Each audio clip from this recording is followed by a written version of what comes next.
When Naina married Rohan, everyone in her town believed she had won life's biggest prize. Rohan was rich, educated, and came from a powerful family in the city. He owned a large house, expensive cars, and a successful business. At the wedding, relatives admired the gold decorations and whispered to one another, "Naina will never struggle again."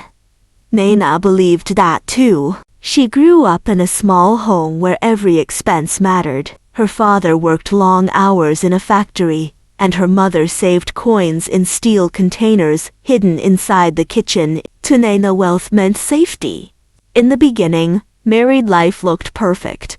Rohan bought her gifts, took her to luxurious restaurants, and proudly introduced her to important people. But after a few months, his behavior slowly began to change. He criticized the way she dressed. He disliked when she visited her parents. He wanted to know where she went, who she talked to, and why she spent money.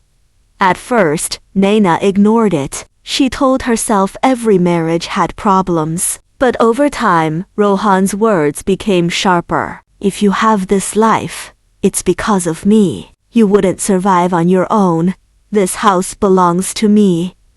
Those sentences followed her everywhere. Years passed, and they had a son named Arav. Naina loved her child deeply, but she noticed something painful. Whenever Rohan shouted, Arav became quiet. Whenever arguments happened, the boy hid in his room. One night during dinner, Rohan exploded with anger because the food was cold. He slammed his hand against the table so hard that Arav dropped his spoon in fear. The room became silent. Then Rohan looked directly at Naina and said, "Never forget, if you leave this house, you leave with nothing."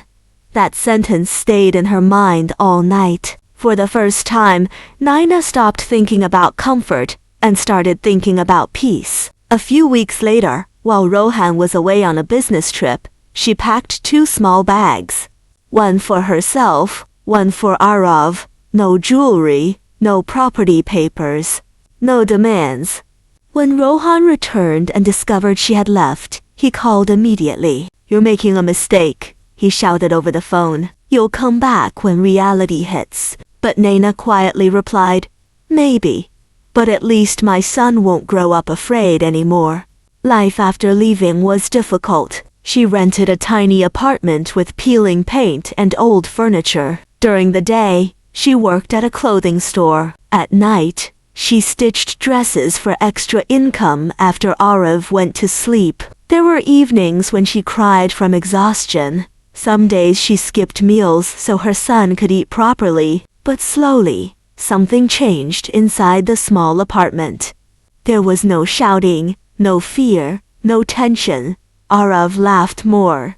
Naina smiled more. Their home was small, but it felt lighter. One evening, Arav asked her, "Mom, were we happier in the big house?" Naina looked around the little kitchen with its cracked walls and second-hand table. Then she answered softly, "A house becomes beautiful when people inside feel safe." Years passed. Naina worked harder than she ever had before. Eventually, she saved enough money to open a small tailoring shop. Her designs became popular in the neighborhood, and customers kept growing. By the time Arav became a teenager, the little shop had turned into a successful boutique. One afternoon, while attending a business event, Naina unexpectedly saw Rohan again. He looked older, tired, and less confident than she remembered. They stood silently for a moment.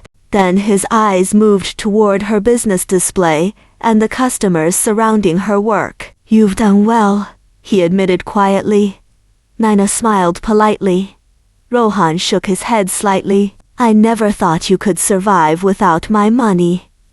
Naina looked at him calmly and replied, "You thought money was the reason I stayed. It wasn't. I stayed because I was afraid." He had no answer. As she walked away, Arav joined her. "Mom," he asked, "do you regret leaving without taking property or money from Dad?" Naina stopped for a moment.